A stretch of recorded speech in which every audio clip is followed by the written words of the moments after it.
중국의 문화가 또다시 위기에 빠졌습니다. 바로 이 한푸인데요. 국제사회에서 중국의 전통 의상이라고 하면 대부분 치파오를 생각하지만 사실 중국 공산당에서는 치파오보다는 한푸를 더욱 자기들의 전통 의상으로 밀고 광고를 하고 있는데요. 심지어 공산당은 알리익스프레스와 테무도 이용을 하면서 많은 한국인들을 분노하게 했습니다. 알리와 테무에서 한글로 한복을 검색하면 온통 한푸가 나오게 되는데요. 알리와 테무에서부터 한복을 한국의 전통 의상으로 인정하지 않고 한푸가 한복의 기원이라는 이상한 말을 하고 있습니다. 하지만 국제사회에서 이미 중국의 표는 없어 보입니다. 최근 반중 감정이 심해진 스웨덴에서도 중국의 한푸에 대해 이렇게 말했는데요. 이 스웨덴 전통복 전문가가 말한 글은 정말 논리적이고 중국에게 크게 한 방을 먹이고 있었는데요. 와, 진짜 보는 내가 다 통쾌해서 이 글을 번역해서 중국에 뿌리고 싶었습니다. 진짜 읽는 내내 너무나도 통쾌한 글이었는데요. 이 글 바로 소개해드리겠습니다. 중국의 한복 베끼기는 정말로 역겨운 수준이다. 한번 생각해보라. 스웨덴의 전통 의상은 펄크드라크다. 펄크드라크는 다른 나라의 전통 의상과 비교하면 역사가 오래된 편은 아니다. 하지만 스웨덴 펄크드라크의 파란색과 노란색은 스웨덴의 근간이 되는 아주 전통적인 색이다. 우리 스웨덴의 펄크드라크를 두고 자신들의 전통 의상이라고 짓거리는 유럽 국가가 있는데 바로 프랑스 놈들이다.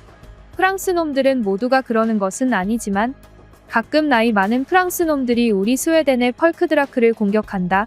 하지만 이런 것은 프랑스 내에서도 헛소리로 치부되며 무시되고 있다. 오늘 이야기하고 싶은 것은 프랑스 놈들이 아니다. 바로 중국이다. 우리가 중국을 이 세상에서 가장 싫어하게 된 이유는 어쩌면 프랑스와의 공통점을 찾았기 때문일지도 모른다. 중국의 전통 의상은 치파오다. 역사가 그것을 증명한다. 하지만 중국인들은 한푸라는 것이 그들의 전통 복장이라고 이야기하고 우리가 한국 사극 드라마에서 많이 보던 한복의 기원이 한푸라는 이야기를 한다. 이것은 정말 멍청한 이야기고 논리적이지도 못하다. 아주 간단한 논리로 파회가 가능한데 한국인들이 왜 이런 식으로 중국에게 반박하지 않는 것인지 모르겠다. 사실 나는 한국의 전통복인 한복이 정말 아름답다고 생각한다. 한국인들은 한복을 지키기 위해 노력해야 한다. 스웨덴에서는 전통복장이라는 것의 의미가 남다르다. 우리 국기의 색이 전통복장에서 따왔을 정도로 전통복이란 국가의 상징이 되기도 하며 국가의 국가 정체성을 결정짓는 엄청난 것이다. 한국은 한복을 지키기 위해 더욱 열심히 노력해야 하고 중국을 막아야 한다. 한국인들이 내세워야 하는 논리는 이렇다. 전통 복장이란 오래전에 있었던 복장을 이야기하는 것이 아니다.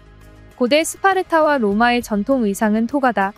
하지만 이탈리아 사람들은 그것을 자기들의 전통 의상이라고 하지 않는다.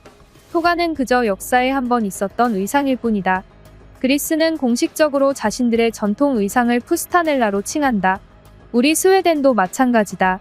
몇천 년 전에 스웨덴 사람들은 튜닉을 입었다. 중국에 놀리면 우리는 튜닉을 우리의 전통 의상이라고 말할 수 있다. 하지만 우리는 튜닉을 우리의 전통 의상이라고 하지 않는다. 역사 중간에 우리는 튜닉을 버렸고 더 이상 입지 않았지만 펄크드라크는 예쁘기도 했고 특정한 중요한 날이나 파티를 할 때 계속 입어왔기 때문이다. 그렇다. 전통 의상이란 역사 중간에 대가 끊겨서는 안 되고 옛날부터 지금까지 입어왔던 옷이어야만 한다. 그리고 한푸와 한복이 결정적으로 다른 이유는 한국인들은 당장 몇십 년 전까지만 해도 한복을 입어왔고 아직도 중요한 홀리데이 때 입는 사람이 많을 정도로 한복은 널리 이용되고 있다. 하지만 한푸는 옛날에 잠깐 입었다가 사라진 복장이고 중국이 이제 와서 자기들이 아직도 입는 복장이라고 이 악물고 강조하면서 현대의 중국의 소수 인간들이 다시 입기 시작한 복장이기 때문이다. 이것은 전통 복장이 될 수가 없다. 절대로 될 수가 없어야 한다. 만약 이런 식으로 전통 복장을 이야기할 수 있다면 우리 스웨덴은 튜닉 그 자체를 우리의 전통 복장이라고 말할 수 있을 것이고 호모 사피엔스가 처음 유럽에 도착했을 때 그들은 원시인 복장을 입고 있었다. 그렇다면 우리 스웨덴의 전통 복장은 당시 스웨덴 호모 사피엔스가 입던 원시인 복장을 우리들의 전통 복장이라고 말할 수 있을 것이다. 하지만 전통 복장이란 그렇게 결정되는 것이 절대로 아니다. 여기서 웃긴 점은 한푸는 전통 복장이 될 수 없는데도 불구하고 중국은 이것을 전통 복장으로 몰아가면서 이제 막 제작하면서 입기 시작했다는 것인데, 한푸는 전통이 끊겼었기 때문에 그 누구도 전통 한푸를 만드는 제대로 된 방법을 모른다. 그래서 중국은 아주 적은 역사적 기록을 토대로 완전히 자기들이 새롭게 만들어냈는데, 사실 한푸를 만들어낸 새로운 방법에서 많은 부분 한국의 한복을 베꼈다는 것이다. 그렇게 재창조된 한푸는 이제 중국의 인플루언서들에게 입혀지면서 많은 나라에 돌아다니면서 한푸를 입고 중국의 옷이라고 광고하고 있다. 나도 얼마 전 스웨덴에서 한푸를 입은 중국인들이 한푸를 광고하는 것을 봤다. 그런데 사실 그들이 한푸를 만들 때의 한복을 참고했기 때문에 사실 한복과 비슷해 보이는 것이 사실이다. 하지만 한푸 앰버서더 중국인들은 현재 자신들이 한국인으로 오해받는 것에 대해 매우 크게 분노하고 있다고 한다. 사실 많은 외국인들이 그들을 보고 한국인으로 오해했고 한푸가 아닌 한복이라고 오해했는데 사실 그것은 당연한 것이다. 저렇게 생긴 옷을 우리는 항상 한국 드라마에서 많이 봐왔고 최근 뉴진스부터 시작해서 예전 방탄소년단까지 한복을 너무 자주 입어온 K-팝 스타들 덕분에 사실 한복이란 매우 유명하다. 그리고 웃긴 것은 한국 K-팝 스타들은 한복을 알리기 위해 한복을 입었다기보다는 그들이 명절이라는 날이라던가 한국의 분위기를 내기 위해서 자기들을 위해서 입은 것이었다는 것이다. 하지만 중국인들이 한푸를 입을 때에는 그저 한푸를 알리기 위해 입을 뿐이다. 중국은 애초에 명절에 한푸를 입는다는 전통 자체가 없으니까 이제 와서 한국을 막 따라하고 있는 것이다. 전통 의상의 개념은 바로 이렇다. 전통이란 끊기지 않은 것을 전통이라고 한다. 모든 나라들이 전통을 지키기 위해 고군분투하는 이유는 전통이란 끊기지 않아야 하는 것이기 때문에 그것을 지키려고 하는 것이다. 이미 끊겨버린 것은 전통이 아니라 유물이라고 해야 하며 박물관으로 가야 하는 것이다. 한푸는 유물이지 전통이 절대로 아니다.